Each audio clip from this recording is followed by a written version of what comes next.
नमस्कार, राधा रानी की रसोई में आप सभी का बहुत बहुत स्वागत है।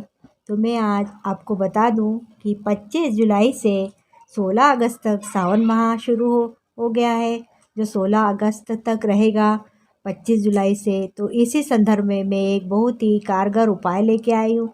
कई बच्चों की विवाह में अड़चन आ रही है, तो यह उपाय करते से सारी अड़चन दूर हो जाएगी और आपको शीघ्र ही असर दिखने लगेगा और आपका ब्याह होकर रहेगा। कई बच्चों के ब्याह नहीं हो पा रहा है, किसी की बहन है, किसी की बेटी है, किसी का बेटा है, किसी का भाई है, तो आप लोग इन उपाय को कर लीजिए। ये छोटा सा उपाय आपके साथ शेयर कर रही हूँ, तो आप वीडियो को लाइक भी करना, शेयर भी करना, साथ ही चैनल को सब्सक्राइब अवश्य करना। अगर आप चैनल पर नए हैं तो चैनल को सब्सक्राइब भी करना। तो मैं अब आपको बता रही हूँ कि इस बार सावन का महीना, तो सावन मास का हिंदू धर्म में बहुत ही महत्व है। इसे महीने में सबसे पवित्र माना जाया गया है। ऐसा शिव को बहुत ही ऐसा इसलिए है क्योंकि यह मास भगवान शिव को बहुत ही प्रिय है।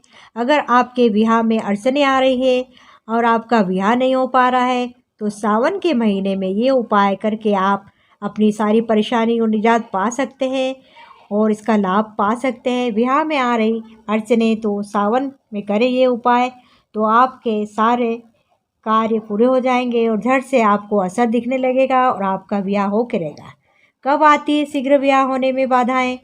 कुंडली में पांचों तत्वों में अग्नि या वायु तत्व की मात्रा ज्यादा होने पर अक्सर ब्याह होने में बाधा आती है।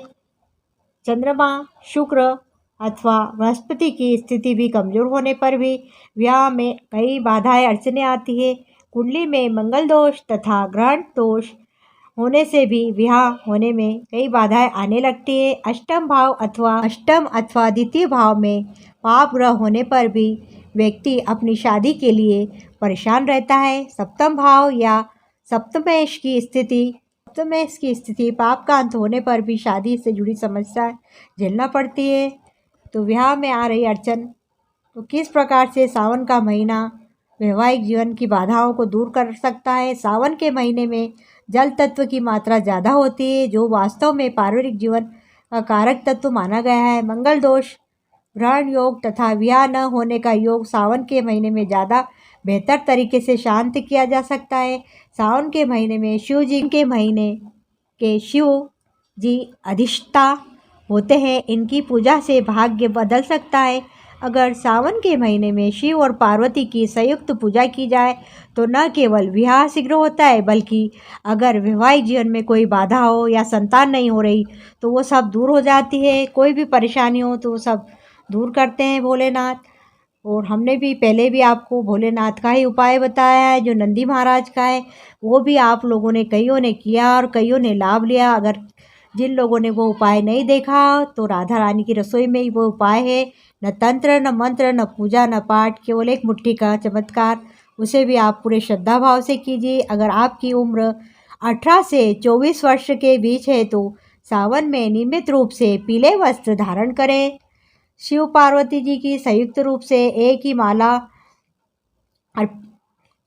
माला अर्पित करें। सायकाल शिव पार्वती की संयुक्त पूजा करें। ओम गौरी शंकराय नमः, ओम गौरी शंकराय नमः का जाप करें।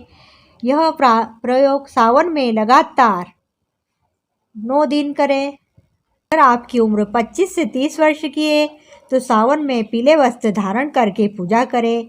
शिवलिंग पर सुगंध अर्पित करें, फिर जल की धारा चढ़ाएं और ओम पार्वती पतये नमः का जाप करें। ओम पार्वती पतये नमः का 108 बार जाप करें। ऐसा करने से आपकी मनोकामना पूर्ण होगी।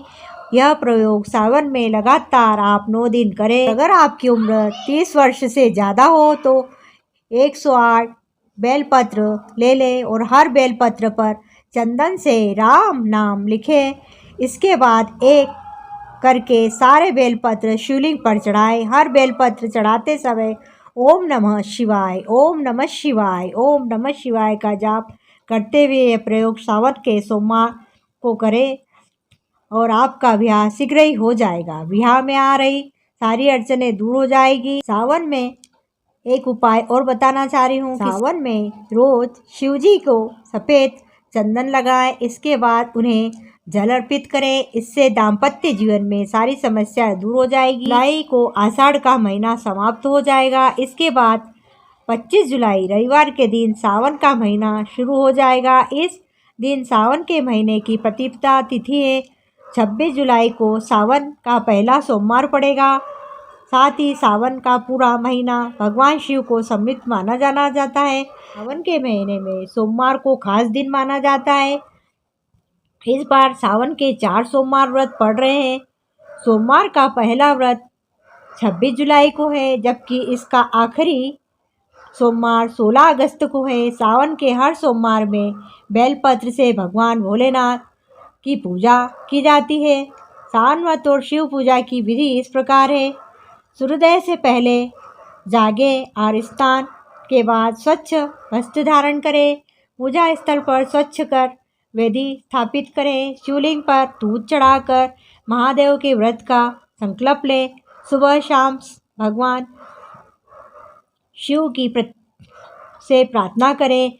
पूजा के लिए तिल के तेल का दीपक जलाएं और भगवान शिव की पुष्प अर्पण करें। मंत्रोच्चार करने के बाद शिव को सुपारी, पंच, अमृत, नारियल और बेल की पत्तियां चढ़ाएं। व्रत के दौरान सावन व्रत कथा का पाठ अवश्य सुने। सावन महीने का महत्व इस प्रकार है कि शास्त्रों में सावन के महीने को बहुत ही पवित्र माना गया है। इस माह में भगवान शिव की पूजा और उनका अभिषेक करने से विशेष पुण्य प्राप्त होता है। इस माह में भगवान शिव अपने भक्तों को सभी मनोकामना पूरी करते हैं। जीवन में विवाह संबंधी कोई परेशानी आ रही है तो सोमवार का व्रत और पूजा करने से लाभ मिलता है। कई लोग 16 सोमवार का व्रत भी करते हैं, उससे भी काफ़ी लाभ मिलता है। बाद में उसका उद्यापन करना होता है। सोमवार की पूजा करें। हरे, लाल, सफ़ेद, केसरिया, पीला या आसमानी रंग का वस्त्र पहन कर करना चाहिए। हिंदू धर्म ग्रंथों के अनुसार सावन के सोमवार के दिन व्रत रखने वाले श्रद्धालुओं को 16 व्रत रखने के समान पुण्य फल की प्राप्ति होती है। इसी कारण ज्ञानी शिव भक्त सावन के महीने में आने वाले सभी सोमवार को श्रद्धापूर्वक रखते हैं। इस बार सावन महीने में 4 सोमवार आ रहे हैं, जैसा कि हमने आपको बताया। इसमें श्रद्धालु व्रत रखकर विधिवत पूजा अर्चना करने की विधि और व्रत संपन्न होने का अध्यापन करने के बारे में भी अच्छी तरह से आपको जानकारी हम दे रहे हैं। सावन का पावन महीना शुरू हो गया है। सावन के महीने में भगवान शंकर की विशेष पूजा अर्चना की जाती है। सावन माह में मंदिर में भगवान शिव, पार्वती और गणपति जी और कार्तिक और नंदीश्वर सहित शिव जी की पूजा करना चाहिए। इसका विधान है गंगा जल से शिव जी का अभिषेक करना चाहिए और आराधना कर सर्वोत्तम माना गया। इस समय शिव पूजन सर्वश्रेष्ठ है। शिव पुराण में विभिन्न द्रव्यों के भगवान शिव के अभिषेक करने का फल है। इस प्रकार बताया गया है कि जलाभिषेक से सरस्वती, कुशोदक से व्याधि नाश, गन्ने के रस से धन प्राप्ति, शहद से अखंड प्रति सुख, कच्चे दूध से पुत्र सुख और शक्कर के शरबत से वेदुष्य, सरसों के तेल से शत्रु दमन व घी के अभिषेक से सर्व कामना पूरी होती है। भगवान शिव की पूजा का सर्वश्रेष्ठ काल प्रदोष समय माना गया है। किसी भी दिन सूर्यास्त से 1 घंटा पूर्व तथा 1 घंटा बाद के समय का प्रदोष काल कहते हैं। इस मंत्र का करे जाप। सावन माह में त्रयोदशी सोमवार और शिव चौदस प्रमुख है। भगवान शंकर को भस्म, लाल चंदन, रुद्राक्ष, आक के फूल, धतूरे का फल, बेलपत्र, भांग विशेष प्रिय है। भगवान शिव की पूजा वैदिक पौराणिक नाम और मंत्रों से की जाती है। सामान्य व्यक्ति ओम नमः शिवाय का जाप करें और ओम नमो भगवते का रुद्राय मंत्र से भी शिव पूजन तथा अभिषेक कर सकते हैं। शिवलिंग की परिक्रमा भी करें, आदि परिक्रमा करें। पुष्प, पंच फल, पंचमेवा, रत्न, सोना, चांदी, दक्षिणा, पूजा के बर्तन, कुशासन, दही, शुद्ध देसी घी, शहद, गंगा जल, पवित्र जल, पंचरस, इत्र, गंध, रोली, मोली, जनेऊ, पंच, मिष्टान, बिलपत्र, धतूरा, भांग, बेर, आम, मंजरी, जौ की बाले, तुलसी दल, मदार पुष्प, गाय का कच्चा दूध, ईख का रस, कपूर, धूप, दीप, रुई, मल्यागिरी, चंदन, शिव व माँ पार्वती का श्रृंगार की सामग्री आदि। माता पार्वती ने भी की थी तपस्या। हिमालय की पुत्री पार्वती देवी ने भगवान शंकर को प्राप्त करने के लिए कठोर तपस्या की। तब सावन मास ही था। सावन मास का संबंध समुद्र मंथन के समय हुई उस भावनात्मक घटना से जोड़ते हैं। तब आदिनाथ भगवान शंकर ने समस्त प्रकृति और चराचर जगत को हलाहल विश्व से बचाने के लिए उसे अपने कंठ में धारण किया था।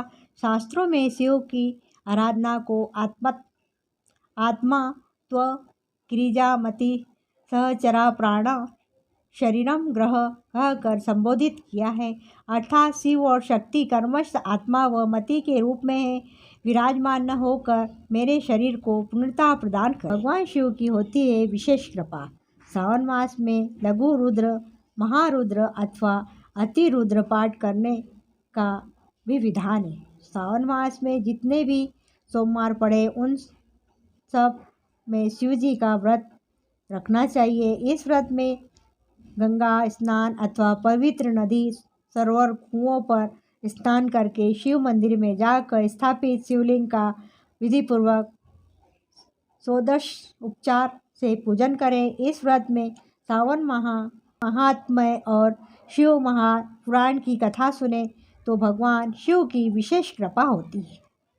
मंगला गौरी का व्रत। सावन मास में जितने भी मंगलवार आए उन दिनों में शिव गौरी का पूजन किया जाता है और मंगलवार का गौरी पूजन होने के कारण मंगला गौरी व्रत कहते हैं। यह व्रत विवाह के बाद 5 वर्ष तक प्रत्येक स्त्री को करना चाहिए। विवाह के बाद पहले सावन मास में पियर में रहकर तथा अन्य 4 वर्षों में पति गृह यह व्रत किया जाता है। मंगल गौरी की पूजा में 16 प्रकार के फूल, 16 वृक्षों से पत्ते, 16 दुर्वा, 16 पत्ते, धतूरे के 16 प्रकार के अनाज, 16 पान पत्ते, सुपारी, इलायची सहित चढ़ाएं। थोड़ा सा जीरा अथवा धनिया भी चढ़ाएं। परिवार की सबसे वृद्ध महिला सौभाग्य के चरण स्पर्श करके 16 लड्डुओं का बायना दे। पहला सोमवार 26 जुलाई को है, दूसरा सोमवार 2 अगस्त को है और तीसरा सोमवार 9 अगस्त को है और चौथा सोमवार 16 अगस्त को है। पहला सोमवार 26 जुलाई को है तो पहला मंगलवार 27 जुलाई को आएगा और दूसरा सोमवार 2 अगस्त को है तो दूसरा मंगलवार 3 अगस्त को आएगा। तीसरा सोमवार 9 अगस्त को है तो तीसरा मंगलवार 10 अगस्त को आएगा और चौथा सोमवार 16 अगस्त को है तो चौथा मंगलवार 17 अगस्त को पड़ेगा। तो 4 मंगलवार मंगला गौरी के व्रत भी आएंगे। तो आप इन व्रत को भी पूरे श्रद्धा भाव से, जो भी स्त्री सुहागन है शादी के बाद करेगी तो उसके दाम्पत्य जीवन में कोई अड़चन नहीं आएगी। साथ ही हमने जो भी विवाह योग्य लड़के लड़की है या किसी की बहन है उनके लिए ये जो छोटा सा उपाय बताया है उसे आप लोग कर लीजिए और लाभ पा लीजिए। तो विवाह के लिए ये बहुत ही उत्तम माना गया है। बिल्कुल असर दिखेगा और आपका विवाह होके रहेगा।